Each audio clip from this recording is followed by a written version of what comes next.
Just before we start today's vlog, I wanted to say a huge thank you to everyone who supported us and bought one of our Navigable Waterways maps. We've been so overwhelmed by how many we've been sending out, so thank you all. If you still want one before Christmas, we'll continue to post them out every other day all the way up to Christmas Eve, so depending on where you live, you still have time.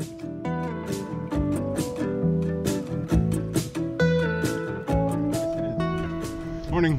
Good morning from New Islington Marina in Manchester. Much better than the old Islington. Old Islington? Old Islington Marina, which wasn't here anymore, I suppose. I don't know. Yeah, I'm not even sure there was a marina here before. I think it was just like derelict industrial, like old mill, canal side wharves and stuff. I don't know, I'm guessing. There's lots of development happening and happened. Yesterday I said you could cruise all the way to the Ashton Canal. You can't, there's a massive road in the way. Yeah. So it looks like at one stage the canal probably did go through, maybe. Because there's an arm coming. Yeah, but they put, I mean, it looks like it went through, but they probably had a swing bridge over there, but now they've got a solid road. solid road, which is not very visible from where we are and isn't obviously visible from the other side, so we are looking right now at a massive black cloud, and it's been raining already this morning. Yeah, it's kind of moving sideways. I looked at the Met Office this morning, and there's like a little spate of nothing for a few hours until it's supposed to just hammer down for the rest of the afternoon. Currently getting blinded by the sun. So this is the spate of nothing beginning. Oh my gosh. Alright, let's just be quick because this is going to keep happening. Yeah, this is Manchester, as we learned. Well, we learned it a while back, and then we relearned it. The weather will change every 30 seconds to a minute. 10 minutes is on the outset. I don't think that's really true. I think it's more like 30 seconds to a minute.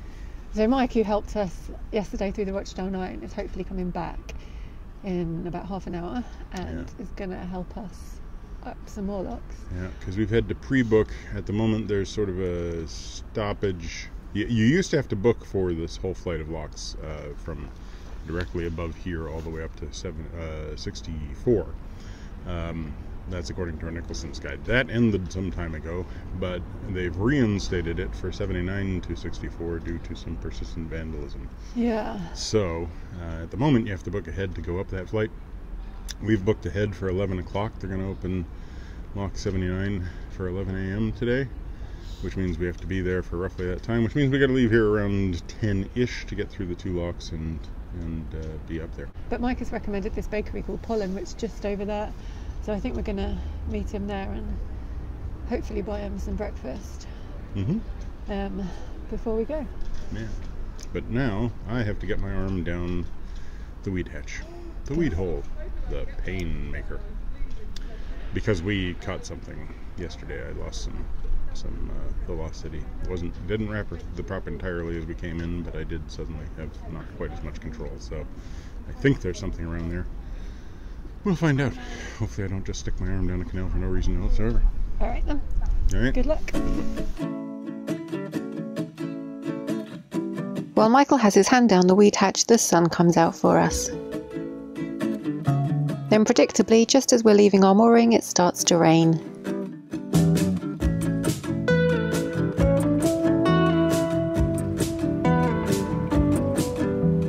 We turn out of the marina and back onto the Rochdale Canal.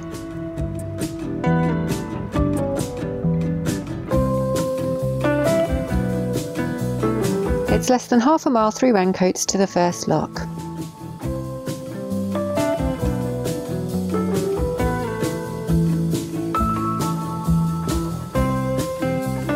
When we get to the first lock, we're surprised to find it's padlocked. According to the Canal and River Trust notice, it's lock 81 that will need unlocking, and this is lock 79. By coincidence, a Canal and River Trust truck just happens to be passing, and as they spot us at the lock, they come over. It turns out that they don't know anything about our booking, and it's blind luck that they saw us. We also find out that they let a boat through about an hour ago. Initially, this is really frustrating. When we called to make our booking, we were told that 11 a.m. was the earliest we could travel, and that clearly isn't true. And if we'd known there was another boat making the trip today, we could have travelled through the 18 locks with them. This would not only have saved water, but it would also meant a lot less work for all of us. Thankfully, these CRT guys are really helpful, and they offer to phone the people on the boat ahead to see if they want to wait for us to catch them up, and thankfully they do. They're just arriving at lock 77, so we have 3 more locks to do on our own before we reach them. Most of the Rochdale Canal was closed in 1952, but after years of campaigning and hard work, it was fully reopened in 2002. We feel very lucky that we're able to use it today, and we wish more boats would travel this way. It's one of the most underused navigations on the network, so if you like quiet canals in August, this could be one for you next year.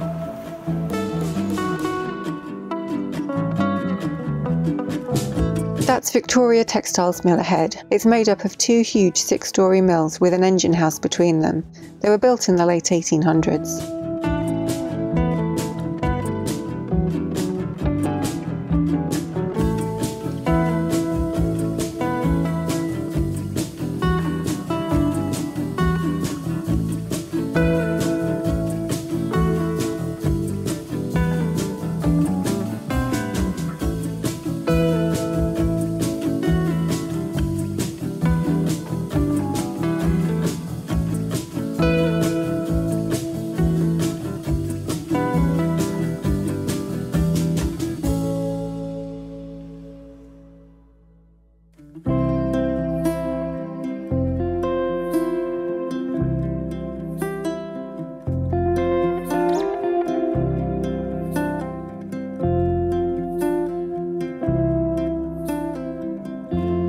More rain and yet more rain. As you can see, Michael hasn't quite fully embraced the Manchester weather yet.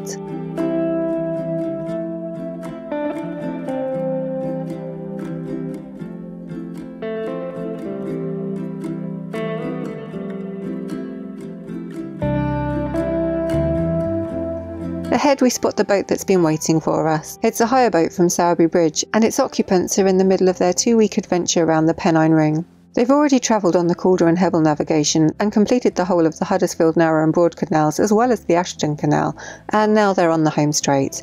Well, they will be once they've reached the peak on this canal.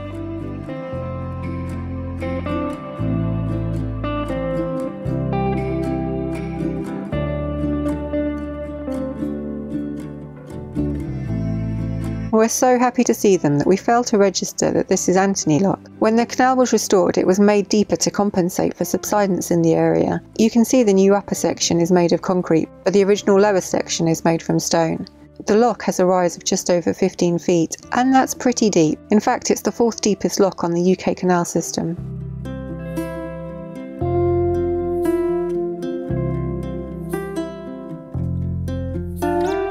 During the restoration, this whole section of canal needed to be raised, and the navigation now runs about 5 feet above the original level. The canal's lined with concrete along here to try and prevent additional subsidence.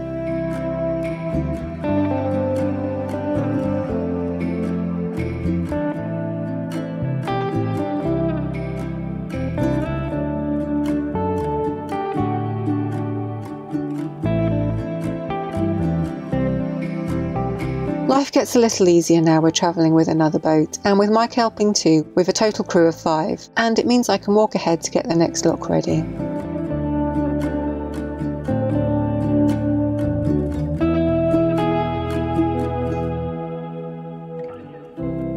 I end up talking to one of the CRT employees, and he's really enthusiastic about encouraging more boaters to visit the Rochdale Canal and getting more volunteers involved with its upkeep. Let's hope he gets lots of support and succeeds, as this canal could do with a little more love.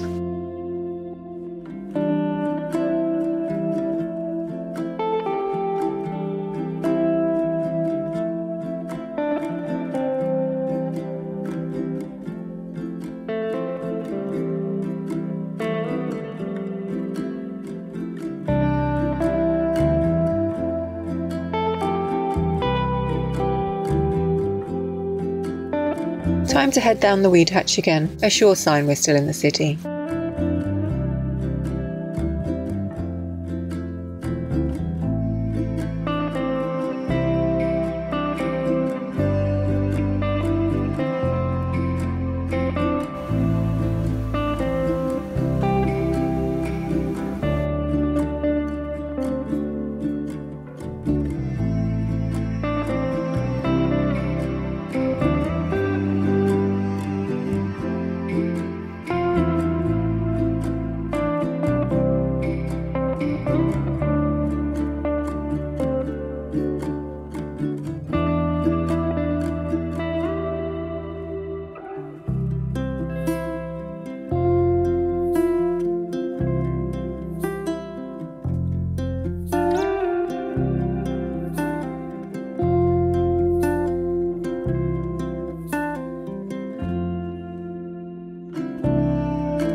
At lock 73, Michael spends a little time helping the CRT guys pull a road barrier out of the chamber. That's a first.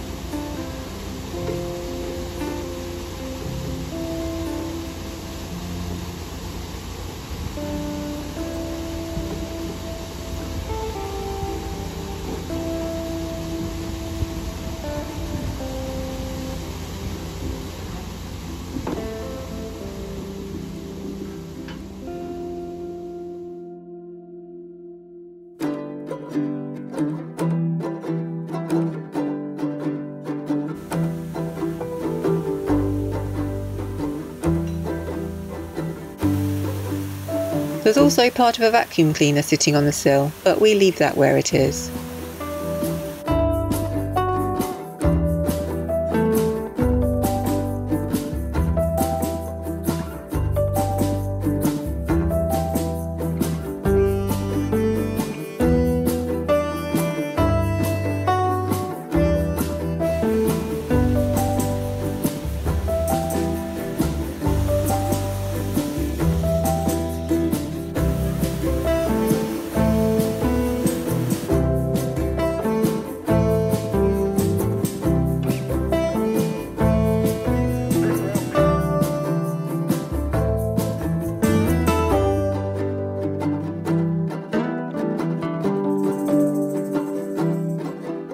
The sun comes back out and we're making light work of all the locks. Well, if you ignore the regular trips down the weed hatch we are.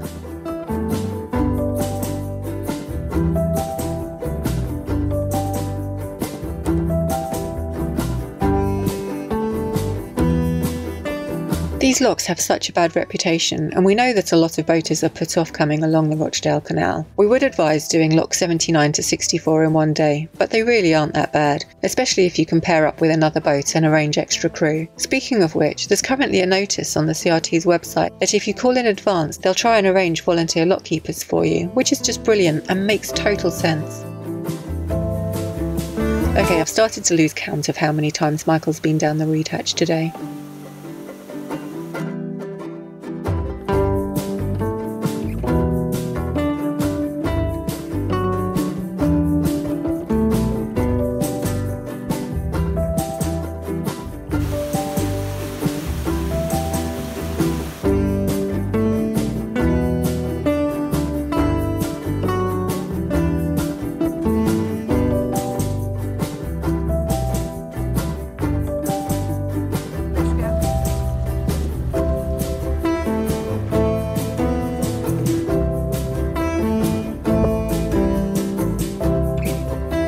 When we get to Newton Heath Lock, we find a family magnet fishing in the chamber. They've got one of their grappling hooks stuck on something below the water, so they need to let their line go slack and move it to the side to make room for us to come in.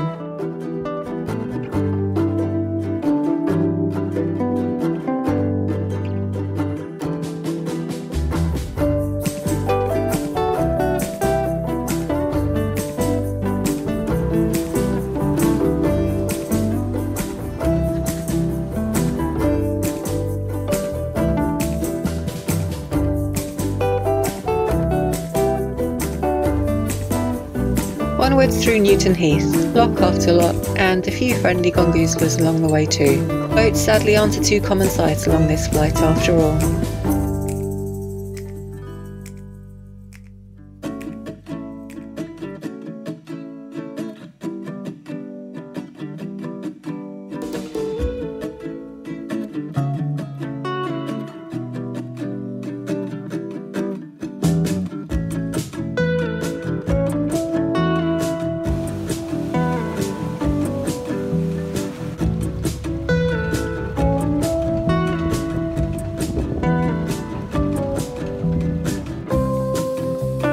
We're passing through the town of Fellsworth now, and we get a glimpse of the Regent's Mill on the left.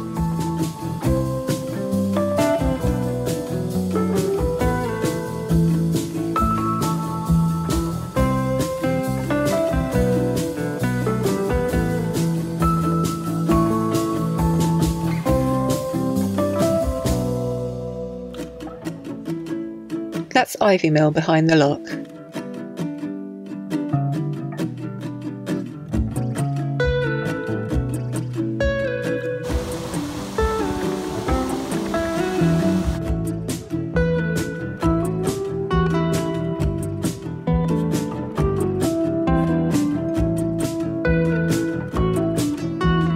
Above Lock 65 we say goodbye to Mike. He's been such a star this week. He helped us down the Wigan flight and then up the Rochdale Canal from Manchester 2 days in a row. It would have been a lot harder without him.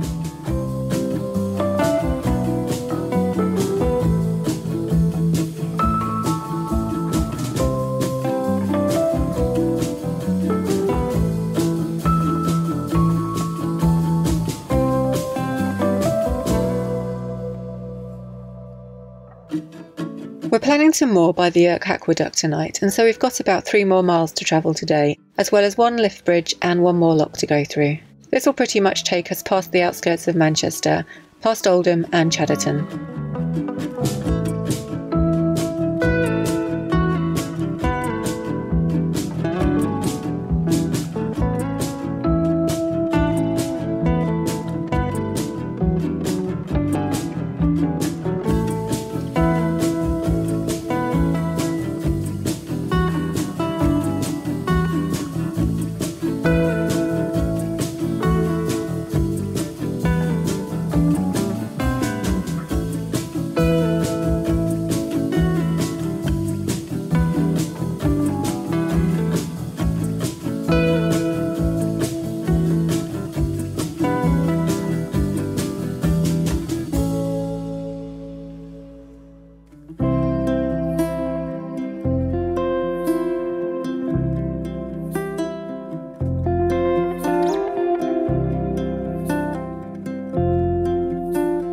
The lift bridge will take us under Grimshaw Lane. It appears to be a fairly busy road, so after I've let Perseverance through, I lower it to wait for Narrowboat Norfolk.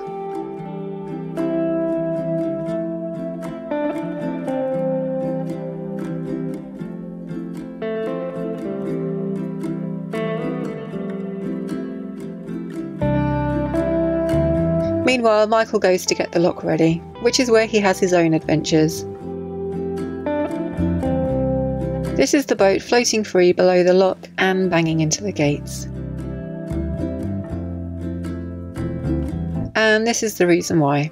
I'll let Michael tell you the full story at the end of the vlog.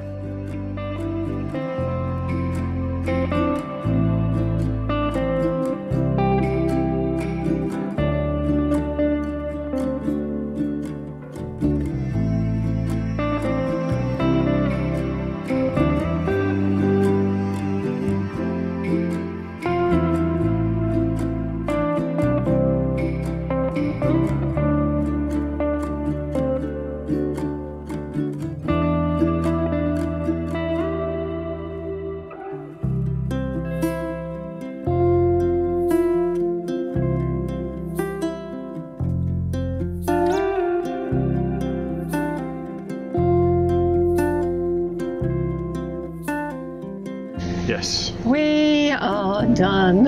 We are finished. We are. It's a long day. Where are we? We are on the Rochdale Canal. Not the Rochester, as I keep saying. We are above Aqueduct? Irk Aqueduct, the Irk River Aqueduct. It turns out the Irk River is not very big. I think we've come through Oldham, and there's a place called Chadderton or something. Yeah. It's nice here. We're on our way. We're out of Manchester. We're on our way to Rochdale. Yeah, like I said, it's been a long day, but we didn't actually get going until about 10 and it's 5 or after 5 now. And it's things already got confused pretty much immediately after that. So the deal is you call in and you arrange to have somebody come out and unlock Lock 79. Lock 79 is where we were told to be for 11 o'clock in the morning. And you can't go any earlier because the flight is very well known for draining, so they have to walk the flight and check everything's full of water before they let you on, so that's why you're not allowed to go before 11. Yeah, and they physically lock it. There's these kind of odd padlocks with a combination that goes on, and you cannot open these things. So, no problem. We were told to be there at 11. We were like, okay, we'll be there at 11. We've got 2 locks to go up. We made arrangements with our friend Mike to come out and meet for breakfast and then take our time getting up those 2 locks, and we left on time to make it up those 2 locks, and we got to the first of the 2 locks, and it had padlocks on it. which when it wasn't supposed to. Wasn't supposed to. And we were just like, oh, this wasn't supposed to be. What do we do? What do we do? And I turn around and there's a CRT chap Truck. walking towards me. Yeah, they drove up at that exact moment, and they just happened to see us, which is our blind luck, because they came over. I don't know what they said to you. Well, they said, I said something like, oh, I didn't think this lock was locked, and they were like, oh, we've just let a boat through, and so that confused me. And I was like, well, why didn't you tell them that we were coming? Oh, we didn't know you were coming. We were told Saturday. We were told Sunday, which is tomorrow, but we were given 2 days late, so we weren't really expecting you.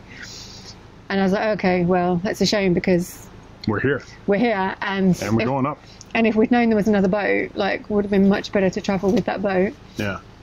So it was funny. They unlocked the lock, and they called ahead to the boat that was ahead of us, which is now the boat in front of us. and they arranged for them to wait for us to show up. Brilliant. Which was great. But it was funny because then I get into the conversation with the guy, and I'm like, so they didn't tell you we were coming? And they're like, no, they said you were coming on Sunday. And I'm like, really? And he's like, yeah, you're Alan, right? So they've lost our booking. I'm like, so we aren't even on there at all? And really on top of that, these guys have been told to be at Lock 79 for 9:30, and arrived to find Lock 81 locked, and Lock 79 was never locked. So it's just blind luck that we ended up in the same place at the same time. If you've got two boats booking through a wide lock, give them the same time. Tell them about each other. Yeah. But apparently we didn't have two boats booking through because Alan, which is apparently me, called in on Wednesday to talk about Sunday, even though I confirmed twice that I wanted to go through on Saturday. And like I said last night, we should phone, but we didn't. We should have phoned last night. Yeah, my bad for not. I just assumed. Michael has more faith than I do. I have faith in people writing things down. Because I wrote it down Saturday, 11 o'clock, lock number 79. But luckily it worked out because they very kindly waited for us. And so we went through the rest of the 18 or so locks after that with them, which was really useful. Yeah, especially because the day started with me putting my arm down the weed hatch to pull off the large amount of garbage that had wrapped around it last night as I'd come into New Islington Basin. The day continued through multiple locks. I had my arm down 4 times. I've pulled rope. They've been down. Yeah, the same. I've pulled rope, women's underwear, not small women's underwear. I mean, I don't know the size of the woman, but the underwear was not small. I have no idea the size of the woman. Somebody's belt, shirt, a piece of somebody's jeans, some shirts. Get to the next lock, it's more garbage and stuff. Then eventually, the fun one, when we were in the lock, there was a kid watching and a whole bunch of things. This is after the magnet fishing thing, I think. Anyway, it was just a long day. And I pulled a woman's handbag out. Like, first I pull out this blue rope, and I'm like, oh God, it's one of those blue, cheap nylon ropes. And yeah, it was after, because we'd come through a lock in which people had gotten a grapnel stuck. They were doing magnet fishing and grappling, and they'd gotten the grapnel stuck, and they asked if we could help, and I couldn't. No way, But so then they had to like loosen their line, so yeah, so that we could raise the lock and stuff. So then I get into the next one, and I'm like, uh-oh, did I hook somebody's grapnel? George! So I'm thinking there might be something, because there had been an ungodly noise in the engine bay. But it turns out the noise was caused by the handle of the like knockoff Givenchy handbag that I'd shredded into 100 different little bits. So I'm starting pulling out these little bits of pleather that are just shredded. And then there was the early lock that you went into in the rain, where you went into reverse to stop, and you were like, I haven't got any reverse. Yeah, I just completely lost reverse. It's like, there's going to be a bang, bang. So these locks were quite heavy. They weren't impossibly heavy, but they were fairly heavy, and they were quite deep as well. Yeah. So they weren't the funnest. No, but I mean, it's been good fun, and then we did the day. We kept having to go down the weed hatches. We kept having problems with stuff getting wrapped around the prop. You know, some of the gates wouldn't open. It was raining sometime. Then it wouldn't be raining. Then there'd be a squall with some sort of like tornado thing. And, you know, it's just been, it was sort of a long day. And then we got to Lock 65. Well, that's the top of the flight. The top of the flight. Yeah. And it was like, okay, we're done the main flight. We'd passed a big Tesco's. We'd been sitting directly outside of a little, and unfortunately had to just move on without stopping for croissants. So you know, we make it to Lock 65, and it's like, okay, here we've got this section. From here on, we're sort of free and clear. We've got like 2 miles until one lone lock. Yeah, so Joe jumps on. We head off. We get up a fairly good rate of speed, you know, not too fast, but like we're going along. The canal starts to sort of narrow and stuff, and then there's this bit of a curve. Now, because of the rain, we'd left our map inside the boat. So we come around this curve, and it's just like, holy crap, that's a much tighter curve than we expected. And then we look on the map and I was like, oh yeah, Michael, it does say tight bend. Yeah. But you tell me, like, after we've driven off, after I've recovered, nearly hit the wall, figured the whole thing out, and actually driven off, it's like, hey, look, it says right here, tight bend. It's like, well, that would have been useful to know ahead of time. And then we got to the lift bridge, which was like a vertical raising lift bridge, not a Yeah, it's angular. the first one of those we've seen, where I don't know if pistons drive it straight up. I don't know if it is the first We'd one. seen vertical There's one like lift that on bridges. the Manchester Ship Canal, but it didn't lift for us. Yeah, well, that's the thing. We've seen vertical lift bridges, but this is the first one we've seen that just uses 4 pistons to quite drive fun. the whole bridge up. And it really felt like something where I should be going under, going like, limbo, what is that, limbo? Anyway. And so the boat behind had got a little bit further back because they had stuff around their prop. So I let Michael through the bridge and then I waited for them. So Michael went ahead to set the lock. And then I hear on the radio something like, I've lost the boat or something. Yeah, so the first thing I call back on the walkie-talkie is there's no actual lock landing. On the left-hand side, there's one bollard right beside a quite heavy outflow. So I was like, okay, I don't want to go over there. On the right-hand side, there's just a bunch of bushes. Well, as I pull further forward, I realize that, in fact, there is a bollard right near the lock, and then there are 2 8x8 wooden posts that are painted white on the top. They're very obscured by all of the plants that are growing there. Is George eating out of the wheel? Okay, well, that's fine. It's rainwater.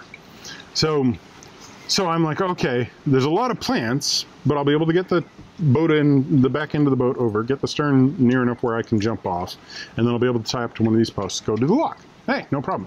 So that's exactly what I do. I pull over to the side. I call back, and I'm like, Joe, I got to make a bit of a jump here because I can't get close enough. So she's like, be safe. And I'm like, okay, fine. I jump over, make it off to the side, tie it up nice and tight to the top of this big wooden post. There's a notch in there that I can wrap the rope around and tie it on. And I go up and I get to the lock and you know, it's anti-vandal key and start opening the first one. And no problem.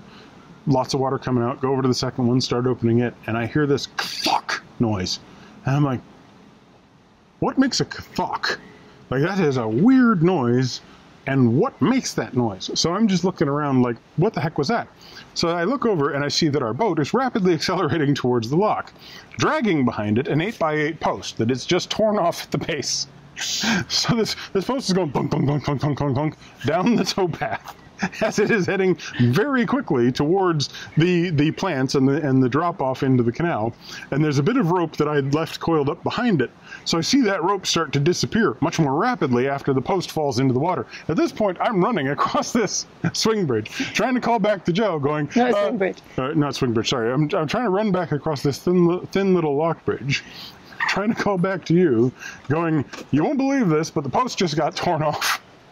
And so I like come around the thing, and she's like, have you lost the boat? And I just booted down the stairs, and as I'm getting there, the rope is pulling thin, so there's just like about a meter left of rope, and I'm like, aha, I can stop this. And I leap on top of it, put my heels down, and I'm like, my full body weight is behind it. At which point the rope goes tight, right out from under me. like just spaghetti noodle right through my lips sort of thing. Like, I'm just like, yep, nope, that didn't stop it. And then there's the almighty kabang of the front of our boat hitting the lock gate. So then the first of 3 times. I get the message, yeah, as of this moment, I don't have the boat. I don't have the boat. Because I'm trying to reach for it. It starts pulling sideways. It's in the middle of the canal. I'm like, well, this is a head scratcher. How do I deal with this? Slowly but surely, the front goes off the first gate, moves and pins up against the middle between the 2 gates, then moves over and pins up against the far wall, at which point it starts to rotate the back over. So now it's getting almost close enough that I can reach. So I took my windlass, reached over, hooked the side, yanked it back while standing on one leg and just hoping somehow that I'm going to stay in this stupid position. It comes over to me, I can grab it. So I was able to grab our gaff pole, pull that off, because the rope is now sitting in the canal, dangling straight down with this big chunk of wood at the end.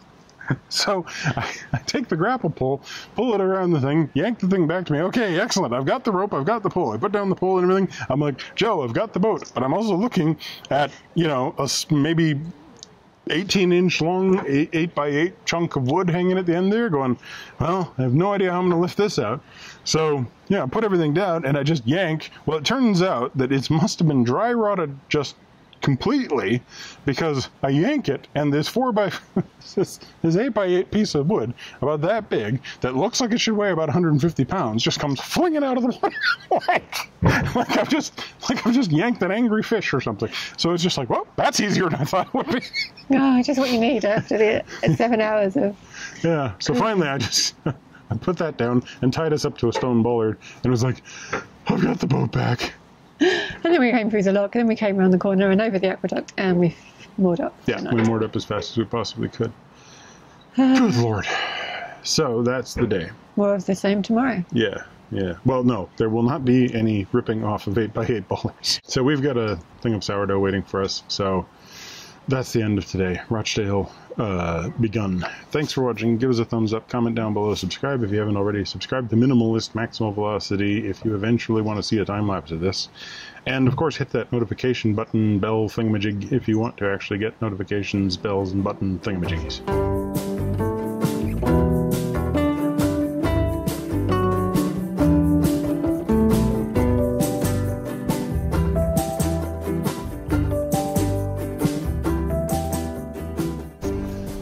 Good morning from New Islington. Is it recording? Yes, it is. Okay. We're recording. We're recording over here. Everything's recording, please. Is everything recording? Is everything recording? Yes, yes, yes, yes. Last week? We'd called in on Wednesday to something with BB. Okay, we called in on Wednesday to organize a trip up on Saturday because they had to open the locks from 79 to 65. And the deal is, you call in and they say, yep, somebody will be there to unlock lock 79. Yeah. George! And then you can go up. Come on, get on the boat. Let's just get him on. Okay. Come on, George. On the boat. And we don't have to worry. Okay. Yeah, it's close enough. Got my hair. Okay. You done? No, look at it. You're just going to keep rearranging it? The deal is, you get lock 79. It just adjusted. It just adjusted. Okay.